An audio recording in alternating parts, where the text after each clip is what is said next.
I'd say this discussion is about our childhood, but at this point in time, so many of these properties have extended into our adulthood, be it in cartoon, live action, or on the toy shelves. So what we'll do right now is we'll kick off this Toy Connections online live stream, or TKO, by just saying, welcome everyone. And yes, I've got my cool shirt yet again, maybe because I saw Toy Sorceress in the chat. And look, topics like this, it's like, as a kid, when you talk about Saturday morning cartoons, one of the things that you, well, first off, you refer to as Saturday morning cartoons, but then eventually things go into the world of live action, right? Like, even, like, forget about today. Even as a kid, you had the He-Man 1987 film, you know, whether you consider it a flop or not, like it was at the box office, it was still live action, right? And when you look at Teenage Mutant Ninja Turtles in 1990, also live action. You look at some of the superhero films, all live action, right? So when the word Saturday morning cartoons, I feel, really by and large extends to cartoon-centric properties that had toy lines, but also ended up either on the big screen or the small screen with actors and basically trying to do done on a movie set rather than in an animation studio. So look, there's a bunch of people in the chat already. I see that a lot of people like this topic. So what I'll do right now is I'll bring in my guests. We only got one guest panelist this time. We were talking on Thursday, Friday, I don't remember, but this topic sort of just came up organically, and she has her own live stream today at 11:15 our time or 2:15 Eastern time. So welcome for the first time on Toy Connections. We got Allison Troy, the Retro Toy Princess. Hello. Hello. Mic drop. Yeah, I know we've streamed together on Oz's channel before, and he was on late last night. I think you were on for a little bit for that one. Yeah, I jumped on toward the end, and then he was at another one of his. We're about to break a record, so we ended up staying until he broke last week's record, which I'm assuming next week will, like he'll break his next record, and we'll just all continue until we get to a point where we're doing a 24-hour stream over with Oz. So. See, I'm pretty sure StreamYard sets a limit, and if it does set a limit, then I think he might just get booted off the stream. He might, but what I suggested to him was that we just plan a 24-hour stream fest where everyone jumps onto their StreamYard, and then we just roll from channel to channel through the day. So we did something like that last year with Streamathon with myself, Dreadnought Ryan, Treasures for Trigger, what do you call it? Zazel from Slaughterhouse, Go Figure, and Slaughter Daughter. We just went 1 hour per stream when we went for 6 straight hours. And I think maybe that's going to be a thing for people going forward. Who knows, right? Well, pitch the idea to Oz, see how he feels. Yeah. That would be fun. Like, and there are plenty of us who, after today, stream on our channel. So why not? Like, I don't know. It seems fun. Yeah. So you've got your stream later today. Is it just a test stream, or if you got a topic lined up? Because most of the live streams I want to do long term are going to be inviting a guest, which is my way of saying at some point, Ken, you're going to come on, and we'll pick out a page to color. Since I do the coloring stuff, like today, I'm just going to color a She-Ra page, and I have a few guests coming on, and we're going to color that together, and we're just going to talk about She-Ra and toys in general. So, like, I would have you on, and I've got plenty of G.I. Joe coloring books. I don't think I have any wrestling coloring books. It's all good. It's all good. Yeah. I've got options. So, we'll just talk toys. Partly because of Delta 17, I've started to become more of a G.I. Joe heavy channel, which, funny enough, a lot of people don't know this. That was never the plan for Toy Connections when I started 2.5 years ago. I wanted to just talk wrestling comparison, wrestling figures, because I was just really deep into it. Yeah. And then I dropped the G.I. Joe video just to test how people would respond. And it was me comparing the Fortnite Firefly with the G.I. Joe Classified Firefly. I guess Fortnite Havoc is the official name. And then I dropped the Transformers video, and people responded better to those. And then through Delta 17, I started thinking, well, maybe I should lean towards the G.I. Joe audience a little bit more, and it worked out okay. And now it's sort of like, that's like, nowadays my wrestling videos are getting less and less. I know people like the old school feel good wrestling days. So I'll cover a bit more of that when I can. But yep. Sorry. I was never into any of that as a kid. Like wrestling was, well, except when Cyndi Lauper would show up, I watched those because she was cool. She was actually my favorite for a while. So I appreciate your wrestling videos because I don't really know about. I mean, I remember seeing them, but I don't know enough. So I like when you dropped. I don't know anything about Transformers either because I was a GoBot girl. So I like your Transformers stuff because it's like I kind of am able to pick up enough about all these toy lines I don't know about that I probably should at some point. So yeah. I felt that way too about some like properties like Visionaries, Brave Star that only had like basically one season on TV. Yeah. I'm not sure if Brave Star went two. I'm pretty sure it just went one. But like, learning about all that as well. Like I didn't know anything about that 2.5 years ago, and now picking up that information and that knowledge has been really key as well. And that's just part of getting into the community. So I did put your link in the description below. Oh, cool. So when this ends and 15 minutes later you start up, people can just hop over there if they want to continue watching, if they want you to do some coloring, get a little bit more of Allison. And I tend to feature my friends on video. It's like, just because like if they have small channels and they're growing, then I'm like, why don't we feature them and get their work out there. As for Cyndi Lauper and a cameo I have, I did show this to Toy Sorceress last night. I finished a recent history of G.I. Joe 1984 video. I've just left it unlisted. I'm going to put it up on a week when I'm a little bit less busy, or when I'm really busy. And because I talk about like, here's what's going on in the entertainment scene in 1984, Cyndi Lauper makes like a 2-second cameo of just me showing, in the Time After Time video, because that's the year it came out. So I was like, Well, that was always cool though, because again, literally, I was just flipping through the channel because wrestling came on after all the cool cartoons were over, and it was either and the Saturday after school, which never made sense. There, like the after school special on Saturday, and there's always like some girl with bulimia or anorexia or whatever, and I'm like, I don't really want to watch that. And then I was flipping through, and Cyndi Lauper was on, and I'm like, wait, that's also her dad from all the videos, and that was how I learned who Captain Lou Albano. There you go. Who also played Mario. Yep, he did on the cartoon. So again, like Cyndi Lauper was kind of a gateway to and then there was a Hulk Hogan cartoon for a while. So yeah, Rock and Wrestling. Yeah, we kind of. My brother watched that. I was just my dad and my brother would watch wrestling. So wrestling. That's how wrestling in the South. That's often how it was pronounced. Wrestling. So. Yeah. Which state are you in again? I'm currently in the Pacific Northwest in Oregon, but I grew up on the Gulf Coast of the South. So. Okay, so you're about 6 hours south of me. Yeah, so, something like that. Yeah. All right, cool. Well, let's say a quick hello to the chat and dive into to our topic. Who happens to be here? Beta Ray Bob, Largos, Lair, Weird Fantastic Toy Adventures, who I think has a stream coming on any minute now. We got Toy Sorceress once again. Who else we got here in the chat? Gazz, our all-star moderator. We got Death Seeker. Let's see. We got On Ryu. Oh, no. Yeah, On Ryu 83. Who else we got here? Nolan. It's never a chat without Nolan. We got Ratface44. We've got Highly Articulated. Payne's Toy Samples, our good friend who had a stream on Friday night. Brian Brink, Master of the Charts. Who else is in here? Pericles, Dragon Ball Z. Dragon Ball Z. We'll go with that. We got Muriel Lloyd saying hello to both of us. That's my friend Muriel. She'll be on the live stream with me coloring She-Ra. So perfect. Hello, Muriel. Hello, and we got Justin Mohan, and who else we got? Anyone else pop into the chat? Epic Badger's here. There we go. And Stephen S. and Thanos Copter. So. Good turnout so far for the first few minutes of the stream.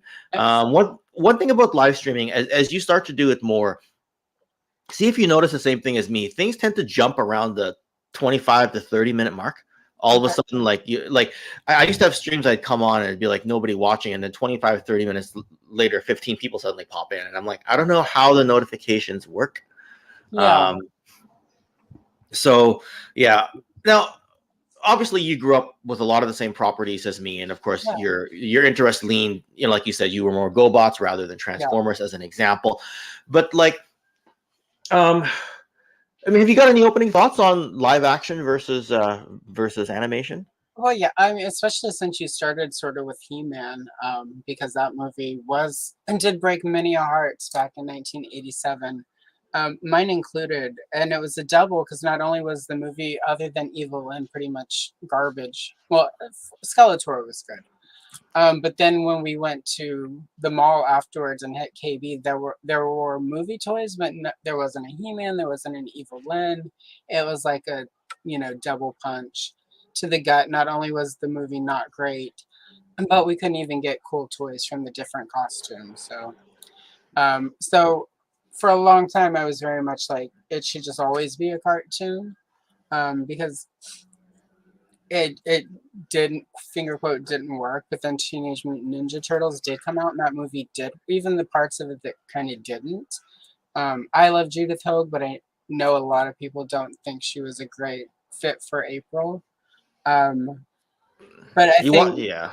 Teenage Mutant Ninja Turtles did kind of change that, because that movie, even though like when you compare, well, it's better than part 3, of course. But when you sort of look at the turtle movies, like those actually showed that you could take a property that was primarily known as animation and actually make a decent movie with it. So Mm-hmm. Well, I know I'm on my Transformer wall, but there is the Masterverse He-Man that you got now yeah, with the ramen toy head sculpt right there. yeah. Finally, Finally, right the after all these years. and the Evil Lynn is coming sometime in the next As for the month too. as for April, like you get used to the actress if you've watched the movie more than once, but Yeah, when they did the cast change in the second movie, it was a bit jarring. Like all of a sudden, a different actor shows up as April in the second movie in Secret of the Ooze, and it took me a second to because I think even her hair was darker, yeah. Page and it Turco. didn't. And that was back before people dyed their hair more often, right? So it was Yeah. just like, I guess they just recast April entirely, Well, and changed her that's style sort of too. weird for us, because Paige Turco was on All My Children before she became April O'Neil, and my mom and I would watch that, and neither of us cared for the character she played. So and Turtles was my brother's thing. So because I was probably in high school, especially by the time the second. But neither of us liked her character Melanie on All My Children. So it was jarring when we got there. Not I like Judith Hoag because as a ginger, I appreciated her. Mm. Um, I liked that she seemed a little bit older than the Turtles, but then Paige she's fine. I've let go of what she did on All My Children all those years ago. But it was jarring. It was a little, and that I think is one of the things live action sort of like a recast. You really don't notice an animation all the time when they change the voice. Yeah, no, and that's definitely some very good insight there. And speaking of All My Children, see all those shows of the '80s, they they tend to they don't. I don't know how else to say it other than they don't make them like they used to. Like you get a certain tingle in your spine when you talk about Right. shows like that, or even like the sitcoms, like Married with Children, or Oh my god. That was so yeah, or Golden Girls. Golden good. Yeah, Girls. it's a classic. Yeah, I don't know if you ever saw the episode. They're on a game show, and it's like door 1, door 2, door 3, and then behind door number 1's like a living room set. Behind door number 2 is a car, and they picked door 3, and door 3 was like an electric skillet or something like that. And I don't know why. I just had the urge the other day. I think maybe because my brother texted me to say he was watching Golden Girls.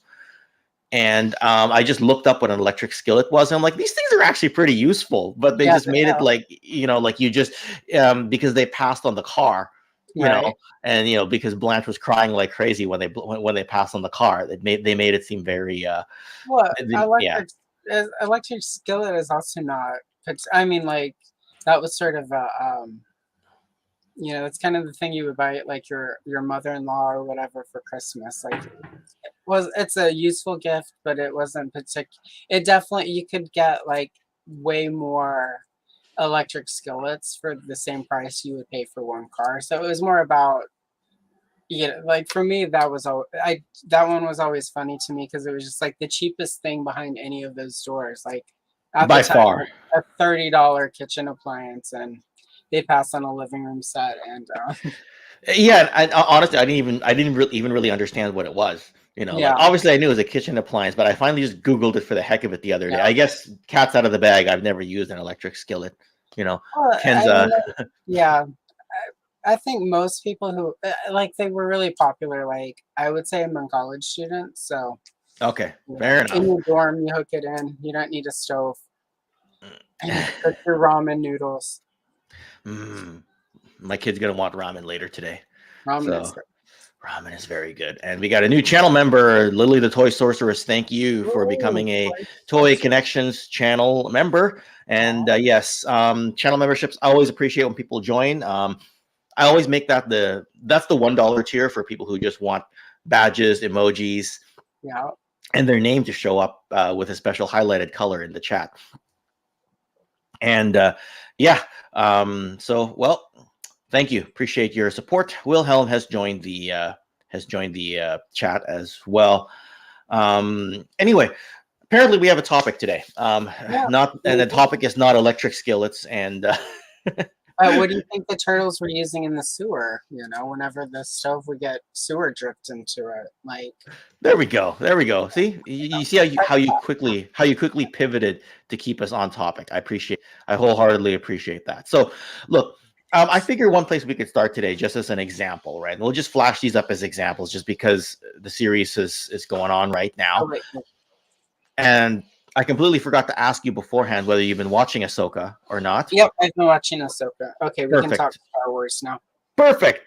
But like, here's a character like where it's a little bit different because like most of the properties we had as a kid we knew as cartoons, then we went to live action. Star Right. Wars is live action first, cartoon second, but Ahsoka was introduced as a cartoon character first, Right. as an example, and all of a sudden we go to live action. Like, how does it work for you? Who is your Ahsoka? Is it Rosario Dawson or is it the animated version? Okay, this is I guess where I sort of show my age and my Star Wars bias. Yeah, go Um, ahead. Still listening. so I did not really care for Ahsoka. I didn't care for the Clone Wars cartoon for a while because it was Yeah, same too here. jarring after decades and generations and 1,000 years of Star Wars live action. So it took me a long time to warm to the Clone Wars. Um, by the time I did, it was Rebels had actually it was when Rebels started. Um, so by the time I actually got through the Clone Wars and actually started to appreciate Ahsoka as a character, it was around the time Rosario Dawson was announced. So I didn't have enough attachment to Ashley. I forget Ashley's last name. The actress, the voice actress who played Ahsoka. What I do know is I find the Clone Wars animation slightly clunky and a little. It's very dated looking to my eye at this point. Mm. Um, you know, 20 years in CGI animation. It's almost 20 years. Everyone since the Clone Wars, but I do get the people who it's weird for because, especially for people like 35 and younger, like Star Wars for them is sort of more of the cartoon side of it than the movies. All the movies sort of came out before they were born or when they were little. So for them, Ahsoka is the cartoon first and foremost. Oh, Lawrence. Yeah, yeah. I just saw your review on some of the weapons that was out 8 months ago, like some of the 112 scale weapons. Actually, I was watching that in the run up to prepping for TKO. I don't know why it showed up on my feed out of nowhere, but yeah. Hello, Lawrence, and hello, Island and Misfit Toy Collectors, Dread, Knock, Ryan. And you know what? As far as like what you've said there with Rosario Dawson and getting into Clone Wars late, I got into Clone Wars very late as well. Like I watched it inside of the last 2 years, basically, Yeah. in the run up to Bad Batch, and then of course I watched Rebels after. I guess what it is with Star Wars, like as cool as Ahsoka was in Clone Wars, she's very much a kid then, and many times she Yeah. acts like a kid, right? If you watch her, I mean, like obviously when she showed up in Mandalorian, right? She's a seasoned, we'll say Jedi, even though she was exiled. But is there even really a Jedi Order at the time of Right. the live action Mandalorian series? And I don't know. For me, I don't know what it is. Even though I spent more time watching Ahsoka on Clone Wars as a cartoon, I'm ingrained to think that Star Wars is live action Yeah, first. So therefore, automatically, Rosario Dawson shows up and she just becomes my Ahsoka just from the opening scene. Maybe yeah, because it was such a great opening scene, I'm not sure, but um, and maybe because the actress just portrays a middle-aged version of that character super duper well. Maybe that's why I feel that way. Um, about it, or maybe because Mandalorian is just such a good series, and because right now I'm really enjoying Ahsoka. yeah, I believe you are as well, yeah. right? No, I'm really liking the show. And I'm really liking her. I mean, I know there are a lot of people who are sort of not necessarily getting the bridge between where she was and where she is now, but it's just, this is a grown ass woman who helped start the Great Rebellion and she was the fulcrum. Like she's been she's been out sort of at war for years now. It's You're not going to get the same, like when, I don't want to spoil anything, but there's a moment in the most recent episode that sort of calls back to the youthful, cheerful Ahsoka, and Yeah.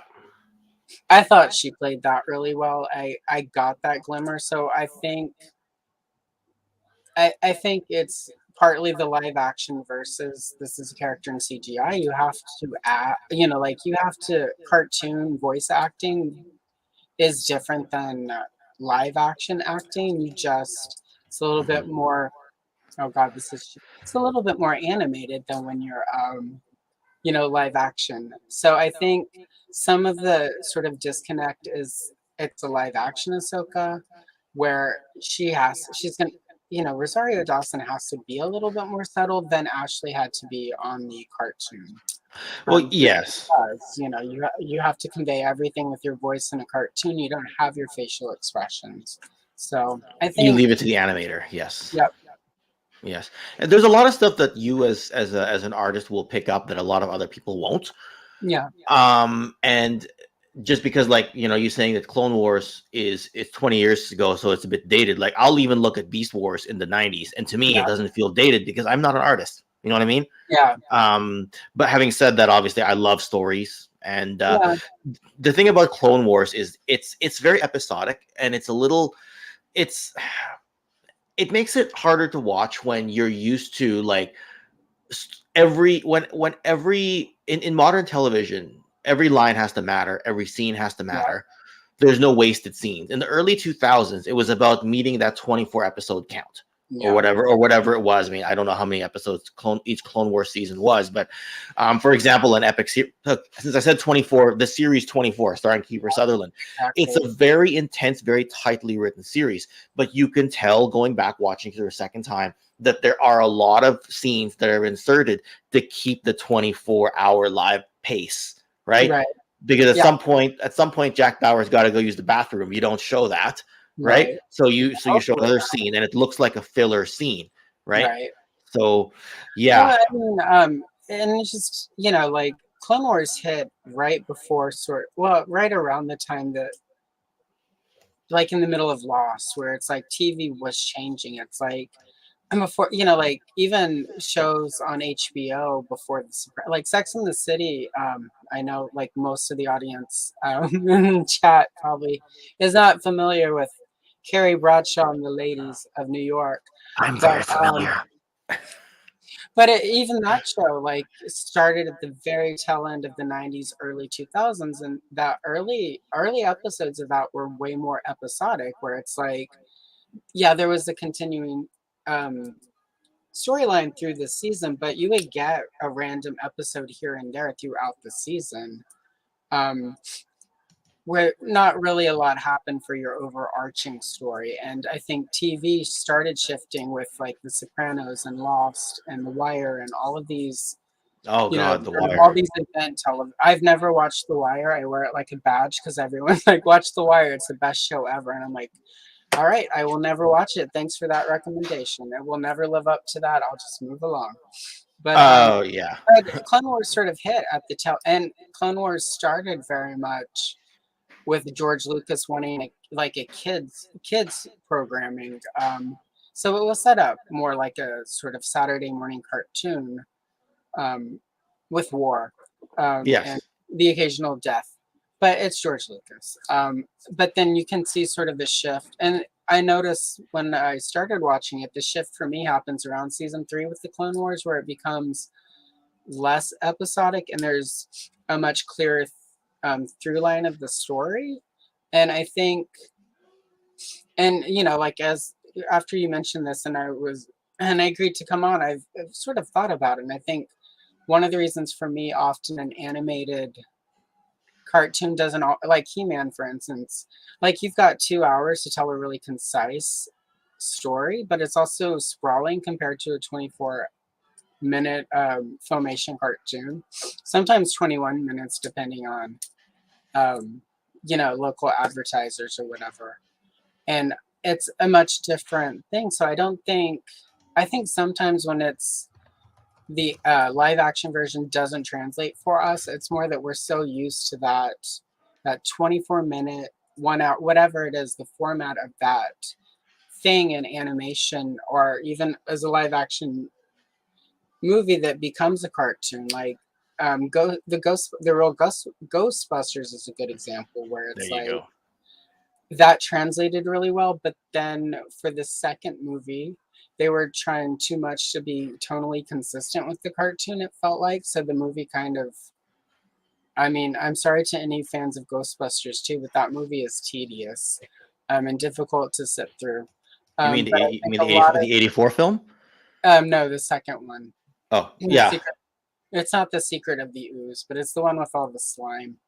And With the Bobby Brown theme song and all that. yeah, right. I mean, the Bobby Brown theme song is probably the best part of that movie for me. But a lot of it is they were trying to be tonally consistent with the cartoon and bring in some of the, like the slime and all of the stuff that was popular in the cartoon and the toy line, and it kind of didn't land. Um, Whereas I think it in reverse, the '84 movie is a classic for a lot of people and it stands out. The cartoon worked because it sort of distilled it, but it almost like Ghostbusters 2 suffered from trying to adapt a cartoon into live action, and I don't think quite worked. And I think you see that a lot with live action cartoon things, where it starts as a cartoon and moves to live action because there's a limit to what you tell in animation, and when it becomes a live action movie, just even if it's PG, it's still, you can tell a more adult story in live action than now it's a little bit, cartoons are way more sophisticated because they're written with the idea that adults are also going to watch them at some point, whereas before it was just like, this is something to put on the TV so your kids are quiet and you can like do your laundry or mow the lawn or whatever. So there's a shift. I think newer animation probably will, when they start making movies of all of our current cartoons, I think those movies will be better than our 80s property, where it was like occupy the kids and sell some toys. Well, in less than 2 weeks, they're releasing the Paw Patrol movie, so Right? We'll see. I gotta see if my 8-year-old still enjoys his favorite cartoon from when he was 5. But Right? kind of on the same topic, but also somewhat moving the discussion along. The same could be asked about superheroes, Yeah. right? Originally this image was going to be Christopher Reeve and the Super Friends cartoon, but I'm like, well, you know what? I think with the recent return of the Keaton Batman in the Flash film, which by the way I still have not seen because I'm way behind. I just finished the Snyder cut of Justice League like last week. So with the recent return of Keaton in the franchise, it'd be a good time to just compare him to the animated version, and long live Kevin Conroy in our hearts and minds. And I don't know, like watching this is the one that like it's a bit harder to pick. For a lot of us, we know if we like live action or if we like animation more. When it comes to Batman, it's a really hard thing to choose. Yeah. Or especially, I mean, with the animated series, the filmation Batman, while it has its moments, is it's very much a kid's. Again, that's filmation. It's crazy how much filmation is part of most. If you're a certain age, it was a big part of your cartoon watching. But I also think it's worth remembering that the animated series was made after the Keaton movie, and it was kind of made as I don't want to say in conjunction with the anime, like with the live action movies, but it was made knowing that Batman had a slightly older audience, that if it was written just so, they would attract an older teen audience and some adults. So the animated series from the beginning, for Batman anyway, from the beginning was telling cinematic stories. I mean, half of the episodes that I remember watching when it first, and I would record them on VHS, because, it was still VHS back then, kids. But they were often 2 and 3-part episodes, so they weren't even sort of always, the continuity was a bit off between episodes that sort of jumps around, but you would often get 2, 3-parters telling a really big cinematic story in animation. So I think, it's, definitely sort of a way to show how animation can actually, and then, Batman and Robin, the movie, I think, was way more of a cartoon than the animated series ever was. Yeah, once you got to the Schumacher era of Batman, and I see where you're going with this, because I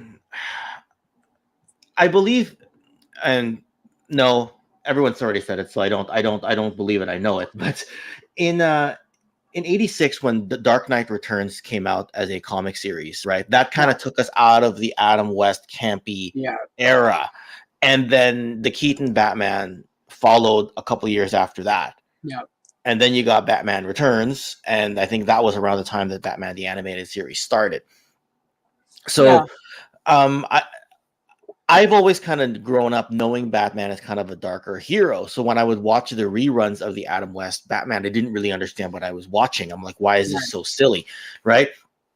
It got to the point that in 1995, when you mentioned Batman and Robin, kind of hearkening to the Schumacher era of the films. Obviously, Batman 1995. That was Batman Forever. I actually asked my brother, like, "Hey, why didn't they cast Adam West as Batman for this one?" Because I didn't know when those movies came out, and he was like, "Isn't Adam West like in his early 60s?" Or my brother was a teenager at the time, so I didn't really. He didn't know the exact age, but he's like, "I swear he's 65." He could have been a bit younger. I don't know, but I'm like, "Oh, okay, never mind." You know what I mean? Though, mind you. Now in today's era, it's okay to have a much older Keaton come back and play Batman, because the audience has aged up, and with the crossover of all the Spider-Mans recently, it does harken sort of back to the Dark Knight by Miller, because he's much older in that storyline. So I think, although it's taken 30, 40, almost 40 years now for that sort of to pay off on screen, like, it's something we've been primed for, on the comic book side. I can't speak for movies, right. But it, like when the Batman movie wasn't, context, not because not everyone is of the age in the comments, but for context, like when the '89 movie came out, everyone was expecting it to be in line with the Batman TV show, with the camp, because of the type of movies Tim Burton had made. Like Pee-wee's Big Adventure was his first really big movie, and he was sort of known, for these wacky hijink things, and which he still kind of does. Like every time we get him dusting Johnny Depp off to like pillage our childhood and ruin another movie. I love you, Tim Burton, but please stay away from anything we loved as kids and do original stuff. Dark Shadows, I will never forgive or forget.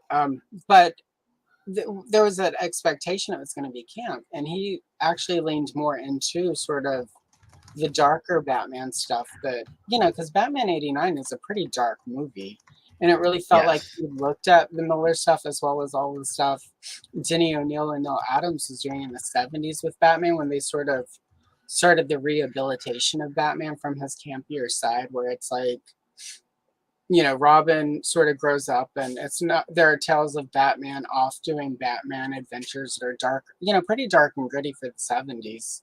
And then it was also to compete with Marvel, because, Marvel was telling more realistic stories. But of all of that, sorry, I'm just laughing at the comment right now. Oh, it's true, Lawrence. It's really true.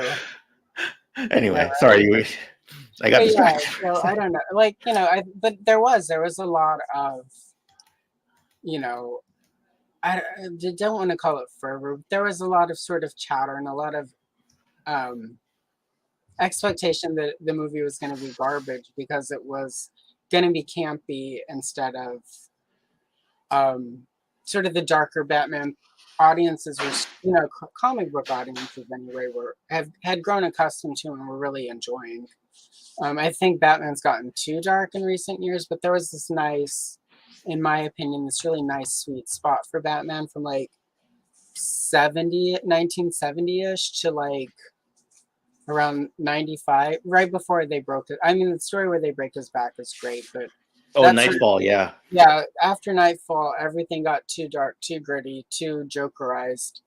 Um, and just while I was saying that, I'm sure Todd McFarlane has announced like 75 Batman figures and like 52 Jokers, 6 Batwings, 2 Robins that aren't really Robin, and a bag of chicken wings that is seasoned with bat feces, but not really. That he slapped the Batman logo on and is calling the Batman of Chicken World. See, Lawrence, I do come up with them off the top of my head in the moment. Anyway, anyhow, that's the long, but I think Batman the Animated Series, getting back to sort of the point, sort of built out of that. So I think the translation is easier for audiences, especially comic book fans, because we're getting a cartoon Batman that's really in line with what the comic book was, as well as in line with the movie that everyone had sort of leaned into and embraced. So Fair enough. As far as the animated series versus like live action is concerned, though, the one very timeless Batman film, though, Mask of the Phantasm. that was really good. I did not see the revelation of who the villain was coming. Maybe I was wrong. I And did only because I bought the action figure before I saw the movie. I was excited though. I actually went to the theater to see it instead of because I was working at Blockbuster at the time. So at that point, I just waited for everything to come out on video and then 30 days so I could get it as a free rental. right. I got 5 a week, guys. It was really good. And Largo, that is my favorite Batman story of all time, Long Halloween. Yeah. I did do a Batman countdown list. Maybe I should reshare that on my community tab because that didn't get a lot of viewership when it came out. But spoiler alert, I do rank Long Halloween #1 over Dark Knight Returns. We're done with Star Wars, so let's get really warm. No wonder she was so cranky on the Death Star. Anyway, right. So you're done with the Leia buns. What you were saying is you're done with the Leia buns. For the moment, yeah. And so sorry I didn't comment on those initially. I was too busy. No, that's fine. It's like when you TKOing.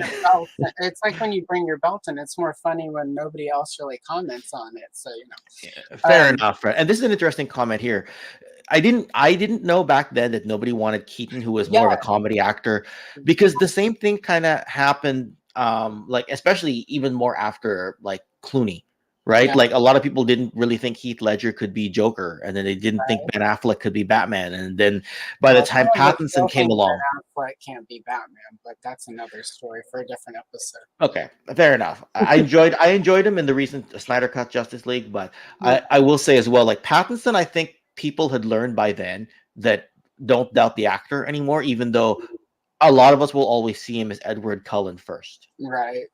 I didn't make it through any of the Twilight movies. Well, I like they finished playing on Netflix because I fell asleep.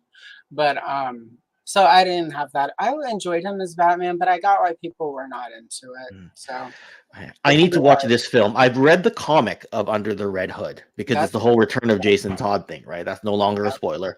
I've not seen the film. That one's pretty good. I enjoy most of the newer DC animated movies that they've released. I think a lot of those are really good because they really like The Killing Joke, they did an adaptation of The Killing Joke, which they made it gross. They made like Barbara Gordon and like Batman like romantically involved, and it's like she's 18, guys, and he's like 42 or whatever.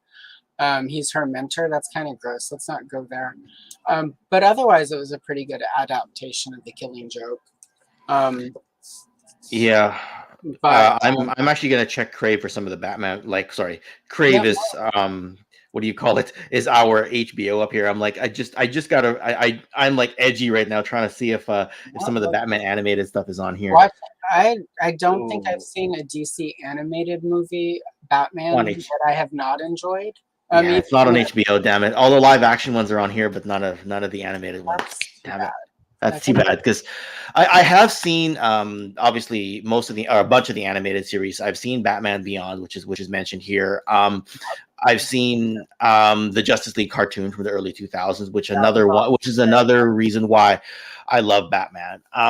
See, for me, see the where's the someone made a comment about the Nolan films, and I completely missed out.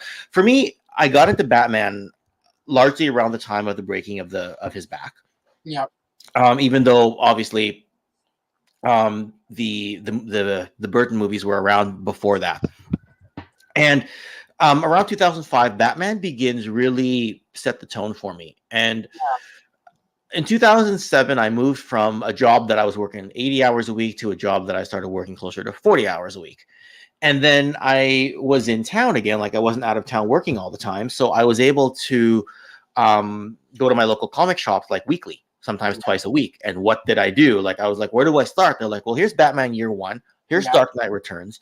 Here's Long Halloween. Here's Killing Joke. And I'm just like, what is all this? And in 2000, from basically like, I mean, I started a little bit of this in 2006, but basically from 2006 through to like 2009, I was just buying Batman, right? And then the Scott Snyder stuff came out around 2012, 13, and I started reading that. And I was like, oh my God, there is so much Batman stuff to like. Batman is one of the few titles post New 52 that I read for a while afterwards, because he had Grant Morrison, he had Scott Snyder, like there were some good writers doing some good stories over in Batman. But yeah, so no, Batman. I think Batman is just one of those characters where when a director gets the character and you get a good actor, it can land. It lands really well and translates. Yeah, but there was it Gazz who said it in chat? And there literally were the petitions being signed that, because Michael Keaton at that point was known for Mr. Mom and Beetlejuice, and I'm trying to think what else. Like those, no, that was Henry Wink. No, he was in that movie with Henry Winkler, Night Shift. And then like Gung Ho, and like, so he was all about comedy. So I mean, I remember thinking, I don't think that's gonna work. I was wrong, obviously, because we were all about Batman that year. Even we had a Prince. You like anytime Prince makes the music for a movie, it's gonna be good because it's Prince. So. Once they throw on the suit, it doesn't matter anymore, right? George Clooney excluded. I enjoyed. I think Batman and Robin is a much better movie than we give it. I think Batman Forever is a much better movie than I don't like Batman, but I also like, or as I used to call it, Batman Whatever. Such an Allison type of quote. I could see you saying that even back then. Yeah, no, exactly. I literally left the theater. Like, it was one of the last movies I went and saw in Louisiana when me and my family all lived there, and we all went as a family to see that. And when we were leaving, my brother enjoyed it. My mom was like, that was pretty good. She was like, I'm just glad Nicole Kidman didn't become Batgirl. That's where I thought it was going, because that movie just kept going. It was way too long. And I'm just like, more like Batman Whatever. And I mean, I'm sure the popcorn girl laughed. So somebody was feeling it that day. But I digress. It's all good. It's all good. I never saw that one in theater. Just I saw Batman Forever, but only I think maybe because I liked the U2 song and the Seal song that came out as part of that soundtrack. Epic to this day. Like Seal, like Kiss from a Rose. It's like Chef's Kiss. The perfect song for a soundtrack as well, because it's like it's a very cinematic song. Seal, you did well. Yep. And a number of years later, he married Heidi Klum. I know they're no longer married, but he had a good run for a very, very, very long time. He did. Well, I mean, like Heidi Klum, like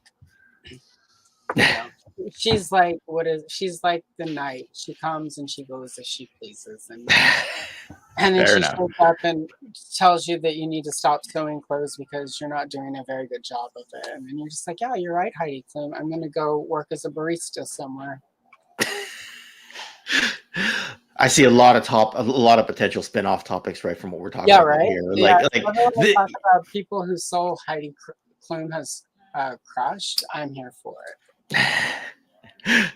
Well, all right. WraithMace, thank you for the super chat. Says, hey folks, afternoon, Ken and Allison. Need some Delta 17. I gave a minor update on my Patreon toy ramblings, just a very small one because I don't have a whole lot of information on it, but I may as well state it here right now because Steve pretty much put it out publicly, went on Mega J's stream the other night in the live chat. Figures, the production, the actual physical production, all the plastic is poured. It's all done. And they're in the painting, packaging, shipping. Well, not shipping yet. I don't know how long painting and packaging is going to take, but I am scared like hell right now for the stuff, for the shipment that size to land. I can't wait until all that hits. Like, I'm getting excited hearing about it, and I'm also, I don't know. It's just cool. It's cool to like see people like that. Like internet know through YouTube, like who are having all these amazing projects that are happening. So that's really cool to see, Ken. Like, I guess I just know that the 1.5 billion questions are going to come and someone's going to break a figure and it's going to be like, I don't know what to do. right. Right. I'll be kind when I review your figures because there are at least 2 that I will review. Let me guess, Kestrel and Death Sparrow. It's a pretty good guess, but I'll let everyone wonder. Impossible Pie, yep. Norm Bayfogle was epic.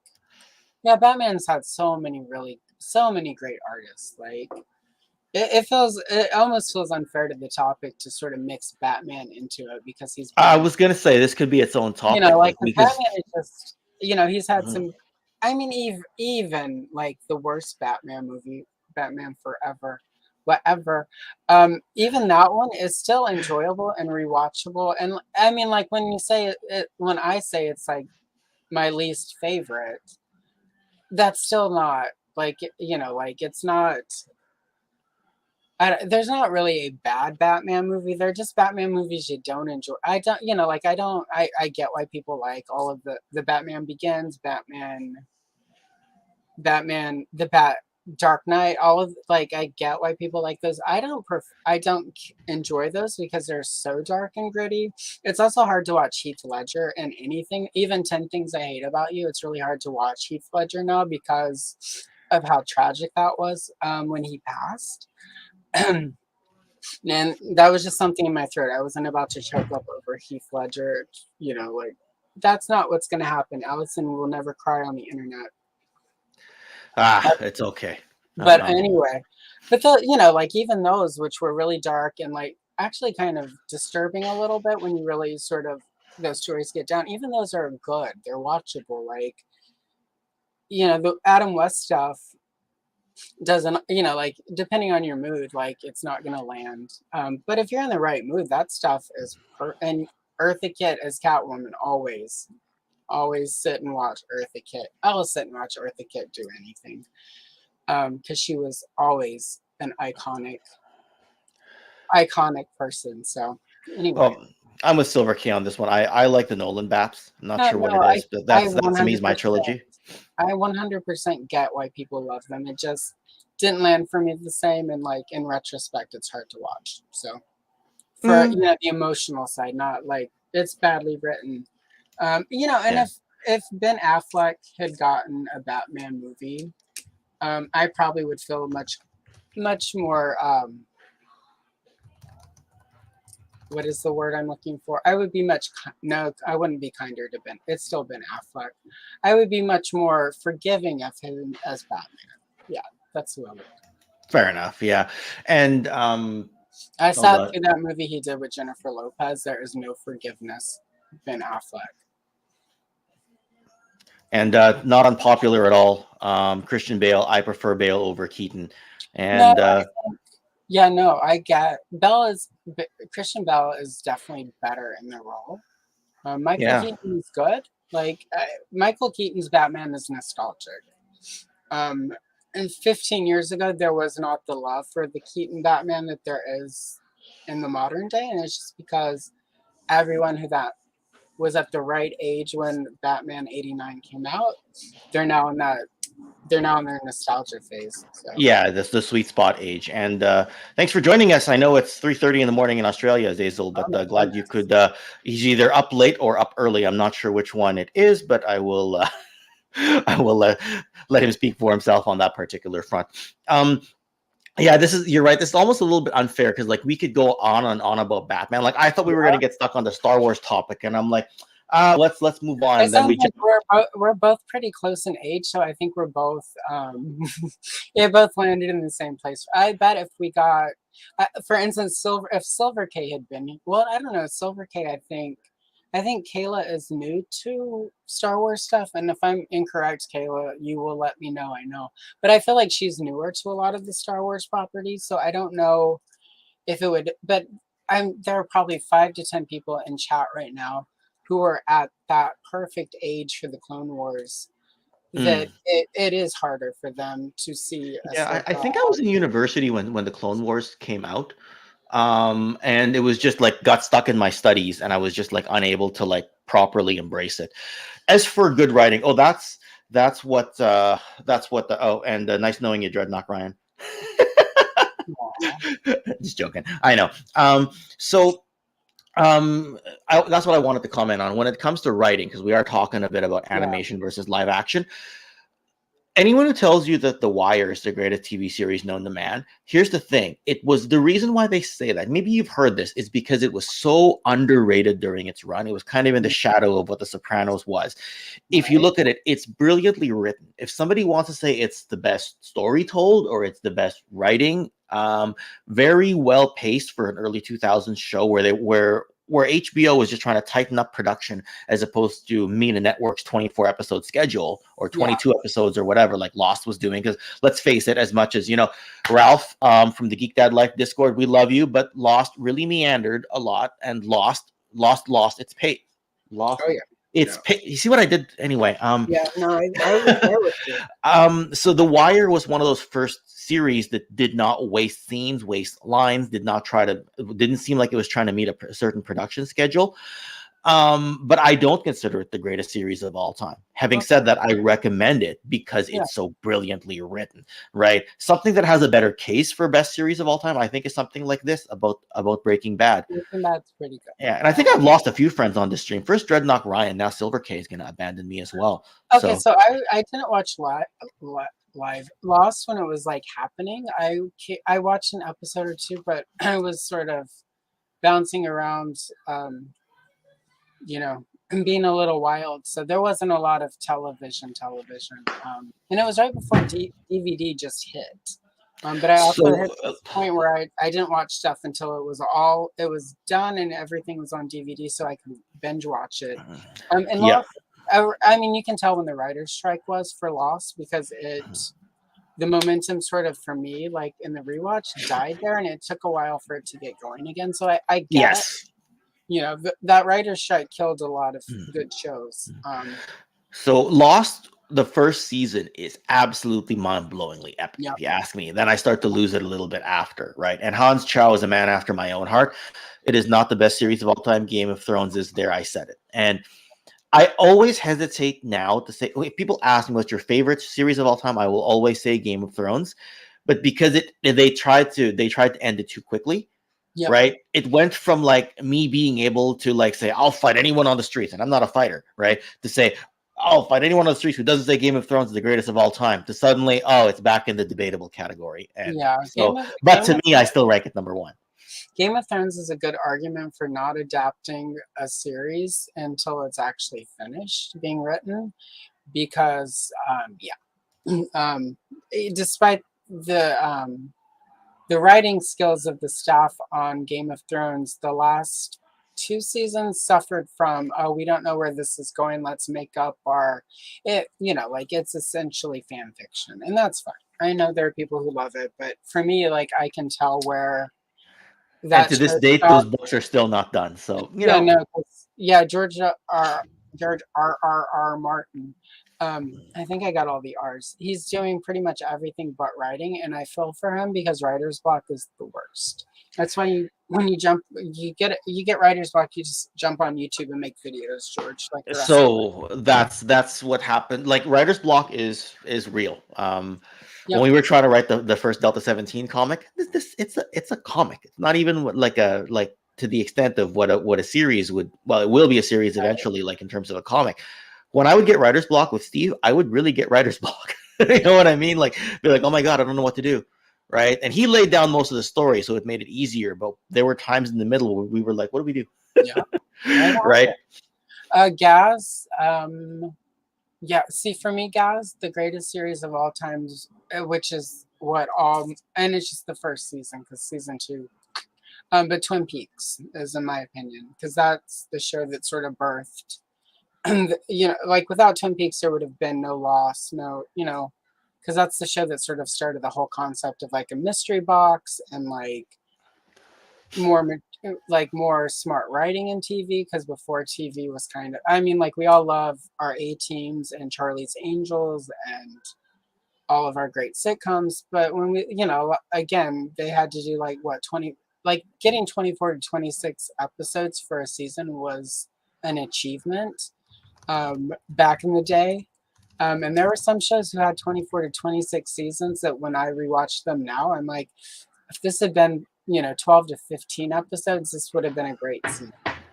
Well, look what's going on here, right? Like everyone's got a favorite. Like I'm seeing a lot of TKO topics right here, right? And that's a series of episodes all about the MacGuffin because every good show, every good movie has a MacGuffin. MacGuffin device.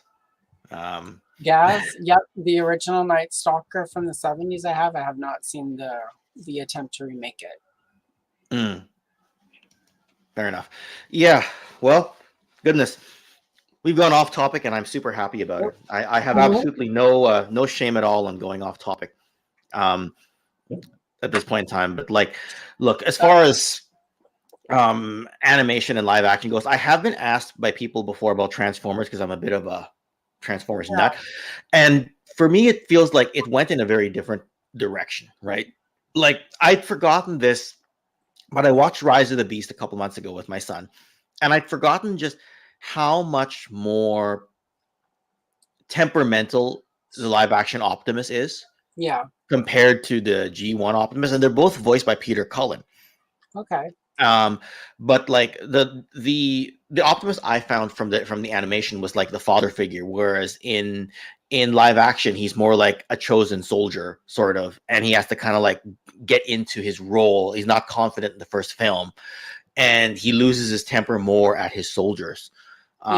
He's a bit wittier as well. But so whenever people ask me about live action Transformers, like I struggle with the Bay movies.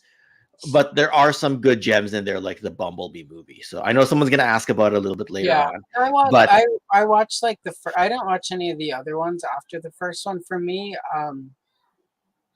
the CGI on the Transformers, it looked really messy is not quite the right word, but it looked very, I don't know. I didn't care for the animation of the Transformers, so I didn't go back to those movies. I want to at some point watch the Beast War one just because. But you've seen you've seen or haven't seen the '86 movie? The original cartoon from the '80s that spoiler alert where he dies. Yeah, I've seen that as an adult. I did not see that as a kid. Okay. I've seen that like in the last 10 years. That I enjoyed. I watched that because I'm like, well, I'll just watch that because these Transformer movies that keep coming out and I just, I'll see the Transformer in the commercial. I'm like, it just looks bad. Like, I don't know. If you ever look at a ranking list, a lot of people will put the '86 film as the top film, even though it only grossed like $6 million compared to the hundreds of millions each of the other films grossed. That's what we call a cult classic. It's a true cult classic in every sense of the word because it aged super duper well. Well, I think it would have. You make the point in your video. Everyone go check out Ken's Transformer movie video, which I enjoyed. But I think that's the point. They made a really adult cartoon, and children of 1986 and their toy buying parents were not ready for robot death. And I mean, I remember him dying, and like, again, I didn't, like, it wasn't my bag at all. But I remember kids on the playground being really upset that he had died, and like, it was, and then like, but they're bringing him back. I'm sure they're bringing him back, but like, it shook some kids. So, but I think that's also, it's good. It's like that in the never-ending story where like they get like the horse, like, people like, it's traumatic as a child, but at the same time, there is, I think for a lot of people of a certain age, sort of the Transformers and the never-ending story, that stuff is when a lot of kids had to deal with some adult emotions that hopefully help some of them later in life. So. Yeah, because of the year I was born, I truly got into Transformers closer to 86. So yeah. I get into it, then he's dead, and then a few months later, oh, he's back. I'm like, okay, just this roller coaster. Yeah, see, I grew up in a house where soap operas were and sometimes it would be a completely different actor when they came back from the dead. So it took me a while to realize death was as final as it was. You're just expecting like, oh, your uncle died, and you're like, he's not going to come back and look like a completely different person in a few weeks, right? And have been in Bermuda with amnesia. So All right. Fair enough. So I don't have a good answer. So I just kind of stared awkwardly at the screen. So in conclusion, I don't know if there's any conclusion to the stream whatsoever. I don't think there can be, because it's really, it's subjective, because things that I'm sure there's probably like one sad person who hates the Batman animated series and thinks it's the worst thing that's ever happened, and we pity that person, and to his or her face we say, oh, I'm sorry. But once they walk off, we all make fun of that person, because I pity the fool, right? So it's safe to pity that fool. As you should. But I don't know. It's so subjective. Like, you could literally do the same topic next week with a completely different person and get a different set of answers and a different cluster of movies. So. Yeah, well, you know what? I mean, this literally evolved because you said, "Hey, what time are you doing your TKO?" And then I put the time, and speaking of writer's block, I was like, "Allison, I don't know what I'm going to cover," because I was really burnt out filming History of G.I. Joe 84, because it's like a 25-minute video. It's edited in a certain way. I gave some stuff to Dreadnought Ryan. He sent it back. And then I put all the editing together. I had to grab all my toys off the shelf there. I had to grab any toys I didn't have from a 3D Joe's website. I had to snip it all together, put all the music in. It's really hard to put together a 25-minute history video, like really, really, really difficult. And this is like a month after having produced History of Transformers 86, right? So like doing two of those in like a month and a half was very difficult for me. And so when you asked about the TKO, I was like, I don't have any clue what I'm going to do. And then I just spitballed the idea. I'm like, I mean, it would be cool to talk live action versus animation. And then all of a sudden you're like, that's a good topic. And I'm like, cool, I need you on for that episode. And it'll be just us this week because it's only going to be a 75-minute episode. So I don't have room for a full panel today. It worked perfect. I mean, like, I was feeling really nervous about sort of doing my live stream, and it's like I get to sort of sit here and talk about stuff I like talking about, and help sort of get me in the right mind frame. And you're fun to talk to. I mean, again, like, you're really good at this, Ken. So I enjoy getting to come on here and just sort of hang out and talk geeky things, and I don't know, like, it's a good topic. So. Yeah, well, 40 people watching, so hit that like button, people. Yep. And Anthony's just joined us. Anything you need help, just shoot me a message. You know what I mean? You're one of the patrons on the channel, so I yeah. So join the Patreon if you want some extra perks. Apparently. Join that Patreon, smack that like. There we go.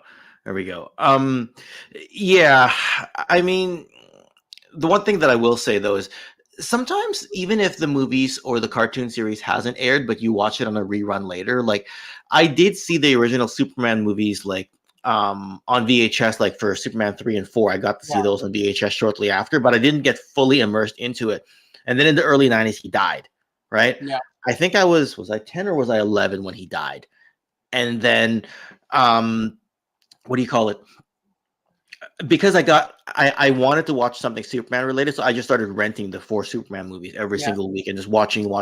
And Reeve became my Superman in the 90s, even though those are films like 3 of the films are in the 80s, one of them's in the 70s. Yeah, And so it kind of becomes like when you get into it as well, right? Like I didn't get into Star Wars as like a kid. I got into it as a teenager, right? right. And then they re-aired the special editions in the 90s a couple of years before episode 1 came out, and that's when I got into Star Wars. And then I Yeah, started playing on N64. I started playing Shadows of the Empire, that was a great game. and you know I never got past the giant Diagonal, I I unfortunately. I only got a Nintendo 64 so I could play shot. And then after, I mean, I kept it for a long time because, like Star Wars. But that's the whole reason like I don't, well, I say that when I have too many mobile games. But Too many I what games? got, Too many what yeah, games? yeah, mobile games on my phone. I have a Star Wars mobile game. I spend way too much time playing. But yeah, no, Shadows of the Empire. That was I I beat that game several times though. So sorry, Ken. I beat it. I beat it. Darn it. I still like I don't know if I'll ever go back and try to beat it again, but for Legend of Zelda, Ocarina of Time, Hmm. I went back 7 years later and played it and beat it. Um, and I just had to because I had that and I had the giant Diagonal from the Star Wars Shadows of the Empire that I hadn't beaten, and I just chose to do the Zelda one I went back instead. at one point and whatever Zelda it was, at the gold cartridge for the original Nintendo, like I went back. Yeah, there's that in Link, I right? went back and finished playing that one on the original Nintendo because my brother had the Nintendo and I don't think I had any of the game. I don't. I had. That's a lie. I had Kid Icarus and Friday the 13th. Those are my 2 Nintendo games. But I would play his Zelda, the gold one, and I could never beat it. So I went back when he first got his Super Nintendo and no longer wanted the old one. I took it to my apartment because I was in college at the time. I'm that old, and then I beat it. I would stay up all night and play. And then I got Sega Genesis with Gauntlet because Valkyrie needs food, as well as a DC fighting game. Because that, yeah, for me, game systems are all about like the property or whatever, not the actual system.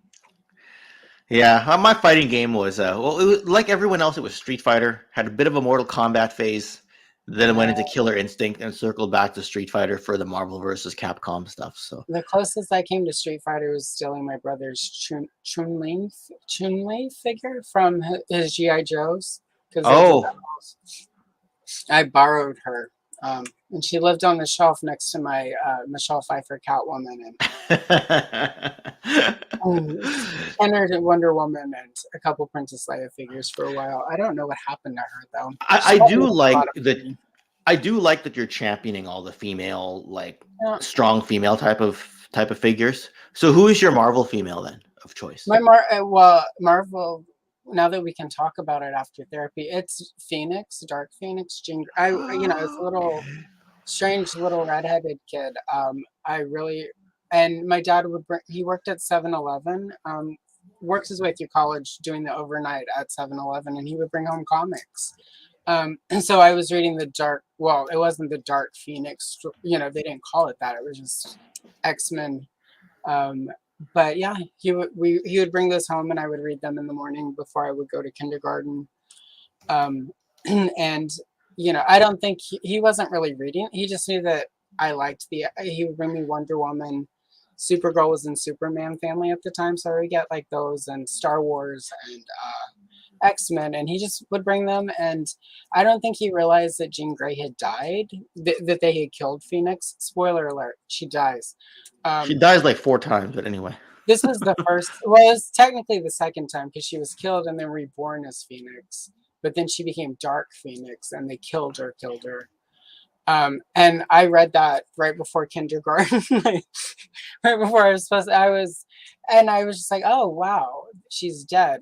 And it took about 2 hours. So in the middle of like finger painting or whatever, I just lost my shit. And I'm assuming they called my mom because I remember I was within walking distance, but my mom came to walk me home because I was really upset because Phoenix was dead. So anyway, and Spider-Woman, Jessica Drew. So yeah, those are my Marvels. And Jessica Drew had Wow. a cartoon. I didn't realize that the Jean Grey thing hit you that hard. Well, Because for I me, would have been 5 or 6. So yeah, it was, yeah, you know, I read that the Dark Phoenix saga as an adult yeah. but for me the introduction to the whole Dark Phoenix thing was in the animated series, Yeah, right? so it's gonna hit different because she also doesn't die in the cartoon. You know, like, she doesn't really die in that cartoon. Yeah, But you yeah. know, like, and because of that, I didn't other than Star Wars, I didn't really read any Marvel comics until they started doing classic X-Men and started reprinting the Dark Phoenix, and then I'm like, wait, she's alive? She was in a cocoon at the bottom of Lake Michigan. I'm like, that's worse than death, right? Anyway, And the thing about the X-Men was they always seemed they didn't seem infallible, like they were beatable, right? Like when yeah, they did that duel with Lilandra's troops and Gladiator and all of them to kind of like fight for Jean Grey, they lost, they got beat, and it just made it like, oh my god, the struggle is real. So yeah, no, they did. They lost a lot. So yeah, really quick to 100%. answer Impossible Pie. Claremont and Byrne didn't actually want Jean to die. I think it was it Jim Shooter, the editor in chief at the time, insisted that she had to die because she had killed people. She couldn't come back from that. And he made them Phoenix is kill also her. too powerful, right? So Yeah, she was too powerful because when the guy that became Thor, like got the powers of a god, he was fine. But Jean Grey, obviously, as a woman, is going to go mad and crazy and kill universes. So that's a topic for a way different TKO. But yep. yeah, so but he had to kill her because the sort of morality around Marvel at the time is heroes don't kill. So if you kill, she had to die to like. Yeah, it's stupid. But but then they killed her in a way where it made it really hard to bring her back in a way that wasn't equally dumb. I mean, a pod at the bottom of Lake Michigan, fake Phoenix died, whatever. Anyway, More clones, etc.